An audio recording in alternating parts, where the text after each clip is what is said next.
আরো জোরে বলেন আছে কি না? এবার আসেন একেবারে মূল কথাটা যাই, যেটা ছিল মূল উদ্দেশ্য।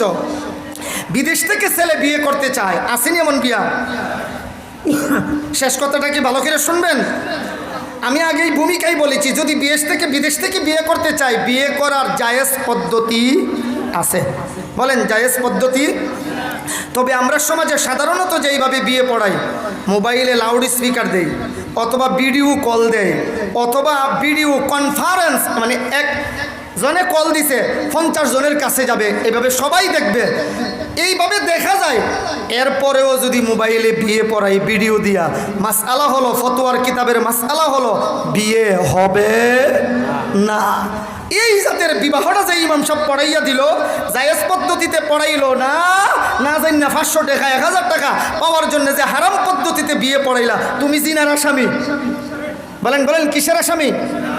তাইলে হুজুর কোন পদ্ধতিতে বিয়েটা হবে? বলেন, প্রশ্নটা বলেন। মোবাইলের বিবাহ কোন পদ্ধতিতে হবে? বলেন আমার সাথে, কোন পদ্ধতিতে? এবার জবাবটা দেওয়ার আগে একটা সংক্ষিপ্ত দৃষ্টান্ত দিলে সহজে বুঝবেন।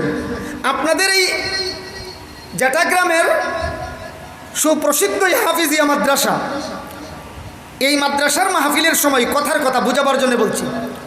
হুজুরে বইলা গেলেন আমি মাদ্রাসার মাহফিলে, কথার কথা আজকেই বইলা গেলেন আমি মাহফিলে মাদ্রাসায় 10,000 টাকা দেব। বলেন কত? হুজুরের ছেলে 6 মাস আগে আইছিল, কথার কথা রমজান মাসে, রমজানে আইসা মাদ্রাসায় বইলে গেছে হুজুরে, হুজুর আমি দিব 10,000। এখানে বাপ্য 2 জনের অঙ্গীকার কত হইল?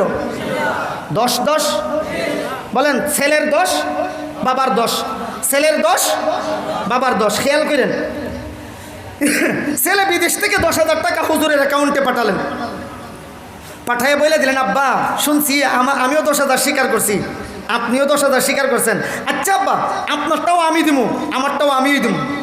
এখন যে 10,000 পাঠাইছি আব্বা, আমার পক্ষ থেকে পাঠাইছি হাফেজ হুসাইন সাদ্দামাত বারকাতুমের কাছে গিয়া, আমার নামটা 6 মাস আগের, সুতরাং আমার ওই নামটা আপনি কাটাইয়া দিয়েন, 10,000 টাকা জমা দিয়েন। টাকাটা দিল কার হাতে? কথা কয় না। ঋণটা আদায় হইল কার? বাপের না ফুতের? মাশাআল্লাহ, তুমি চালিয়েছেন। টাকাটা দিল কার হাতে? আবার কোন? বাবার হাতে। ঋণ তো ইলারও আছে ফুতেরও আছে, কারটা দিল? বাপেরটা না ফুতেরটা? কেন? ছেলে বিদেশ থেকে বাবারে দায়িত্ব দিয়েছে। কি দিয়েছে? দায়িত্ব দিয়েছে, জিম্মাদার বানাইছে, বা উকিল বানাইছে। উকিলের সহজর তো জিম্মাদার। ফুতে কইছে আব্বা আমার ঋণটা আপনি আদায় করে দিয়েন। হুজুর আইসা 10,000 টাকা হুজুরের হাতে দিয়ে বললেন আমার ফুতের নাম কাটতে দেন। যদিও বাবার হাতে দিল, আদায় হইল বাবার নয়, কার? অনুরূপ। খেয়াল করেন, মোবাইলে বিবাহ এইভাবে পড়াইলে বিয়ে হয় না, কেমনে হয় এই দৃষ্টান্তটা খেয়াল করেন। ছেলে বিদেশ থেকে বলল আব্বা আপনারা যেই মেয়ে দেখছেন আমি রাজি আছি, সমস্যা নাই, তবে উজানের ফিসাব এহতেরামুল হক দামাত বারকাতুমের জবান থেকে শুনছি, ছেলে কইতেছে আব্বা হুজুর বলছেন মোবাইলে বিয়ে পড়াইলে বিয়ে হয় না, এইভাবে বলে কেন? বিবাহের জন্য শর্ত হলো মজলিস এক হওয়া।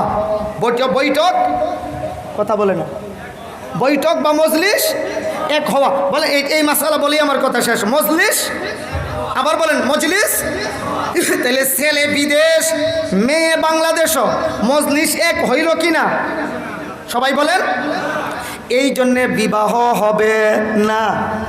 আসসালামু আলাইকুম হুজুর, কেমন আছেন? এই জন্যে এইভাবে এই পদ্ধতিতে বিবাহ হবে। এবার আগের হুজুরের দৃষ্টান্তটা মনে আসেনি? মনে আছে?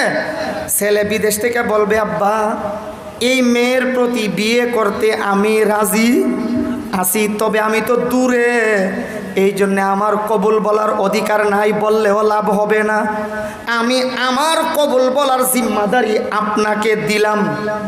কারে দিছে? বাবারে দিছে, অথবা হুজুরে দিল, অথবা উনারে দিল। যারে বিশ্বাস হয় এমন বিশ্বস্ত একজন মানুষ দিয়েন, নাইলে আবার আমনের কাম হেসাইরা লাইব। কি মানুষ দিতে হবে? বিশ্বস্ত। বলেন কি মানুষ? তো বিশ্বস্ত মানুষের দায়িত্ব দিলেন। এবার বিবাহ যখন পড়ায়, যিনি বিয়ে পড়ায় তিনি বলবেন, ওই বাবারে বলবেন আপনি আমার সাথে ছেলে মেয়ের কাছে গিয়ে মেয়ের পক্ষ হইতা যে যিনি আসবেন উনি, অথবা মেয়ে পর্দার আড়ালে আছে, সুন্নত হইল মেয়ের কাছ থেকে বাবা বা আপন ভাই ওনারা ইজিন নিয়ে আসবেন। নিয়ে আসার পর কথার কথা মেয়ের পক্ষ থেকে হুজুর, আর ছেলের পক্ষ থেকে ছেলের বাবা, কোন ছেলের পক্ষ থেকে ছেলের। এবার বলুন তো দেখি, উনি যদিও হুজুর, এখন হুজুর না মেয়ের পক্ষ হইতে? উনি যদিও বাপ, এখন কার পক্ষ হইতে? তাহলে মজলিস এক হইছে নি এখন? হ্যাঁ এখন এক হইছে। বলেন মজলিস এক হইছে নি? এক হইছে। এখন আমি কথার কথা বিয়ে পড়াইতেছি এইভাবে, বিয়ে পড়াইতেছি এইভাবে যে বলতেছি আব্দুর রহমান প্রবাসী, তার পক্ষ হইতে মেয়ের কাছ থেকে আমি ইজিন নিয়ে আসলাম, মেয়ের পক্ষ থেকে ইজিন নিয়ে আইসা আব্দুর রহমানের কাছে বিয়ে দিলাম। তখন ওই বাবা বলবে আমি আব্দুর রহমানের বাবা, আব্দুর রহমানের পক্ষ থেকে কবুল করিলাম। কার পক্ষ থেকে? বলেন বলেন কার পক্ষ থেকে? আবার আমরা বিশেষ করে আবার বলাই, বলেন প্রকাশ তাকে যে এই বিবাহ আমার নয়, আমার ছেলের বিয়া, আমি ছেলের পক্ষ থেকে কবুল করিলাম। যদিও কবুল বলতে বাবার মুখে, বিয়া বাপের হইতো না, বিয়া হইব কার? যদিও টাকা দিছে বাবার হাতে, ঋণ বাবার আদায় হইছে না কার? অনুরূপ কবুল বাবার মুখ দিয়া বলছে, তারপরও বিয়ে বাপের নয়, বিয়ে কার? এক কথায় মোবাইলে বিবাহ সরাহাতান নাজায়েজ, উকালতান জায়েজ। এক শব্দ যেটা, মোবাইলে বিবাহ সরাসরি নাজায়েজ, জিম্মাদার বানাইয়া দিলে উকালতান জায়েজ। বলেন মোবাইলে বিবাহ সরাহাতান নাজায়েজ, উকালতান জায়েজ। এরপরও আমরা ছেলে যেমন মনে কষ্ট না পায়, বিয়া হয়ে গেছে বাপের কবুল দ্বারা, কোন কার কবুল দ্বারা?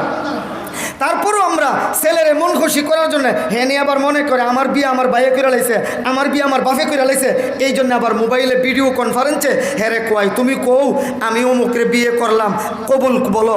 তারে দিয়া কবুল বলায়, তার কবুল বলানোর জরুরত নাই, তার মন খুশি করার জন্য কবুল বলানো হয়। এইভাবে যেই পদ্ধতিটা আলোচনা করছি, এইভাবে যদি বিয়ে পড়ানো হয়, বিদেশ থেকে দেশে আসলে আর বিয়ে পড়াইবার কোনো প্রয়োজন নাই। ওই দেশে আইলে বিয়া পড়াইলে যেমন হয়, বাপে যে সুদের পক্ষ থেকে কবুল কইছে জিম্মাদারি পাইয়া, এটা এমনভাবে হয়ে গেছে। আর যদি এইভাবে না পড়াইয়া খালি মোবাইলে আমরা সমাজে যেইভাবে হয় সেইভাবে বিবাহ পড়াইয়া লাই, এই যে মোবাইলে যত কথা বলল, যতবার ভিডিও কল দিল, যত জিনার গুনাহ হইল, ইমাম সাহেব মা বাপ যারা মাতাব্বরি করছে সবাই জিনার আসামি হবে।